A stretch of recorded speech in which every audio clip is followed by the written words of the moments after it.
right, what's good, everybody? Welcome. Happy Tuesday for you. If you're watching me for the first time, my name is Dustin Tibbetts. I'm a financial advisor with Jazz Wealth Managers. We help the people that need financial advisors that maybe want help with that. They're just getting started, but they don't have enough money to go to the big guys. Well, we're basically doing the same thing, but for the average everyday Joe. If you're one of our customers tonight at 8 o'clock, the link will be going out here shortly. We're doing our class on getting geeky with the S&P. We're going to go over some details on the S&P, get real specific as to what it is, how it works, how it's comprised, how can we understand it better. And so if you have a moment, that's for our customers tonight. You will get a link in your email shortly. Well, today what I want to talk about, I got a short one for you. Really simple. What I want to talk about is allocating different types of positions in different accounts. See, here's what happens, and it's really, through no fault of anybody's own, but there's a lot of retirement accounts and different types of investment accounts we have. And so what happens is, maybe a lot of you have, you've got a 401k, some version of that, right? You've got maybe an IRA or a Roth, and then maybe you have a taxable account somewhere, right? Robinhood or something like that, okay? Well, you didn't just start out of the gate with all these accounts. What happens is you grew up, you got a job, and maybe you got a 401k. And so you're like, all right, I'm kind of focused on this. I'm putting my money in there. Then you do a little research and you're like, I'm kind of into this stock game, so maybe I'll buy some stocks myself. And you went to Robinhood, right? Or somewhere, whatever. You did a brokerage account and you started buying and selling your own stocks. All of a sudden, the amount of positions in your entire portfolio, all of a sudden a lot bigger. Then what happened, you realize maybe a Roth IRA is something I need to expand into and have some all the benefits of that. We've done a lot of videos on that. And so what happens is over time, you end up with this big slosh of investments between what you're doing on your DIY accounts, in your Roth accounts, your 401k accounts, and maybe you even move jobs once or twice. And so you've got a couple of these 401ks. Well, first of all, if you have one, give us a call, help us out. We'll help you get it rolled over, no problem. But what starts to happen is all of a sudden you've got different investments in different accounts. You may have stocks. I'm going to do them down here. You could have mutual funds. You might have exchange traded funds. You might have bonds in there. You might have some real estate. We're going to go all the way over to the corner. Can you see that one in the corner there? Yeah, you got it. It's not very legible, sorry. But so this is what happens, right? You end up with all these different products. Now, chances are, over time you had some mutual funds in your 401k, your stocks were in your taxable account, exchange traded funds, bonds, etc. You get where I'm going here. You end up with all these different products. The question is, should we be refining those products? Is there a better account to have each one of these products in? I feel like the lady from Price is Right. We're going to put this here. We're going to put this here. Feeling goofy today. I will be out of town on Friday, going to San Antonio for a drum corps show. If anybody's in San Antonio by the Alamo Dome or just wants to come by and say hi, always love chatting with people, so I'm on vacation mode. Anyways, the question is, can we put these positions in different accounts? Now, I'm not going to go through all of them today. Maybe we'll make a series of videos out of this. I think it'd be a good class for our customers as well. But here's the idea.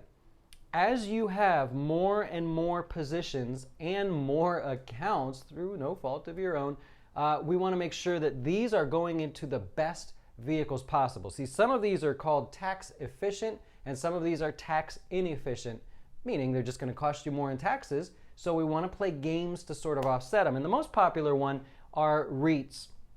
So over here in real estate, I know a lot of you have these REITs. They're called real estate investment trusts. And what they are, most of the time, they're sort of built like an exchange-traded fund where you're buying into a basket of commercial property. You could be buying into a company that does residential property. You could be buying into a company that leases hotel space to the hotel chain operators. There's a lot of different kinds.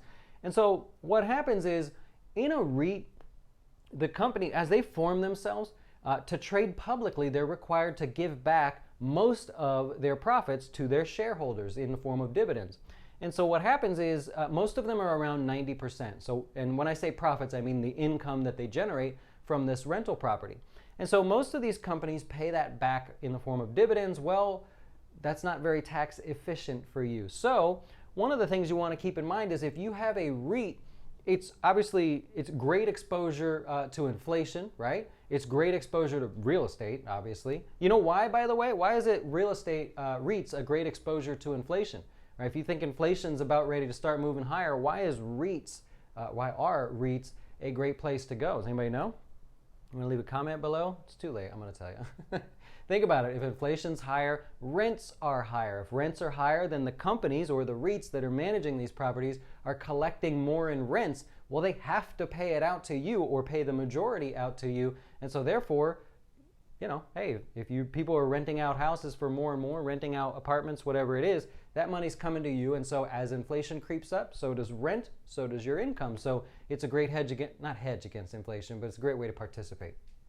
Okay, where are we at here? So the problem with these, when you have these mixed over all your accounts, and I'll tell you the one thing that people do, they tend to get these REITs when they start doing it on their own. They tend to do some research and go, I love this, man. I want all the REITs in this account. I want my dividends. I want them to build up. The problem is these REITs have about double the yield, right, of stocks.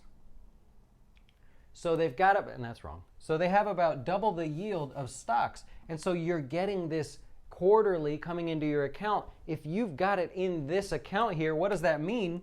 All of a sudden, double the tax, right? We don't want that. We want to pay as little tax as possible. So the real sort of, focus of this video today is to say, look, pick your products, that's fine. We want to build your portfolio. Your portfolio is the entire mix of all your accounts and all your products. But let's take something like this where we're getting that income, that incredible income, hopefully you got a lot of them, everything's going good, and let's move them to an IRA. Let's move them into your 401k if that's an option. That may not be an option, right? We don't want those in a taxable account. Now what you should do is go through these and say, where do I want these positions, right? Oh, sorry.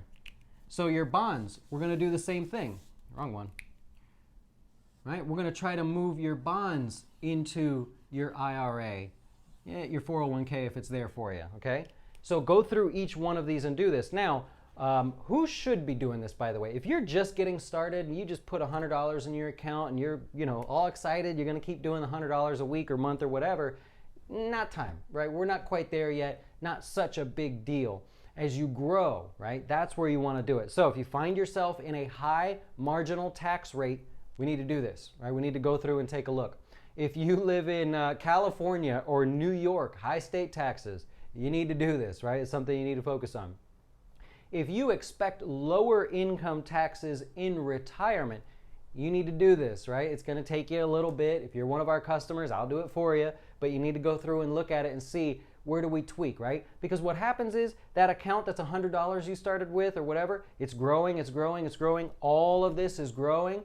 Now you might get somewhere down the line, have $1 million in this account or all of these accounts, but you could have had 1.125, right? If you would play the tax game a little bit and sort of, be more efficient. All right, so I'll leave you with this. We'll draw a simple little thing here. Hopefully I can make it simple. I kind of jotted it down before here because I thought about how this could look, right? So you got this.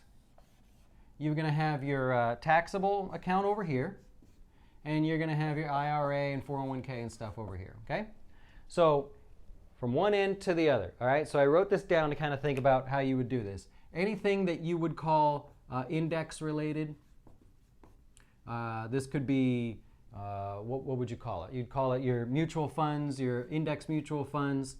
As you sort of have those in your taxable account, that's better. As you start sliding over, if you can go emerging markets, right? Emerging markets, small cap, right? Small cap. You get where I'm going with this? Oh, can't spell. I can't talk and spell. Now, when we get over here, now you have your bonds. You're going to have your investment grade bonds.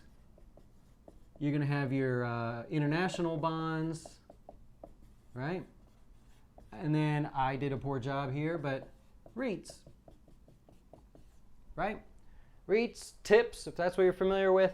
over here as well. And so this is sort of how you're going to blend these investments. Is it perfect? Can you have them all in one and all in the other? Probably not, because as you go over to your 401k, you're going to be shot with a mix of investments. So you really don't need to find this down to the actual account, but this is how you're going to start blending things as you go. So I hope that helps for you. Just a simple short video today to talk about when you are ready to become more efficient, when you are, getting sizable, you've got some accounts going there, and it is time to start becoming more and more efficient with those investments so that your taxes don't get eaten up.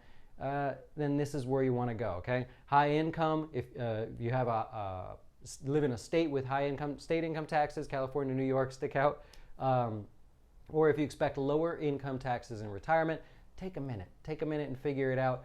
If we can help you in any way here at Jazz Wealth, really love to. Also, if you haven't seen it yet, our brand new The Closing Beat at 5 o'clock, that's our new stock market update show with the all new graphics and everything. We're going to try to perfect it a little bit more over the coming weeks. I know it's a little bit off still, but really appreciate you guys watching and everybody participating. And so we'll leave it at that. We'll see you again at 5 o'clock. And if you're one of our customers, we'll see you again at 8 o'clock tonight for our Geeking Out with the S&P. Check out our events tab. If you're familiar, if you want to know what classes we're going to do, check out the events tab and you'll see all of the upcoming classes. We're getting ready to add a few more to it. Really appreciate it. Have a great day, guys. Why should you choose Jazz Wealth as your retirement or long-term investing service? Our portfolios are managed by us, not some faceless mutual fund manager. Our private classes will teach you everything about investing and getting your dough straight. Best of all, our fiduciary standard means your best interest comes before ours.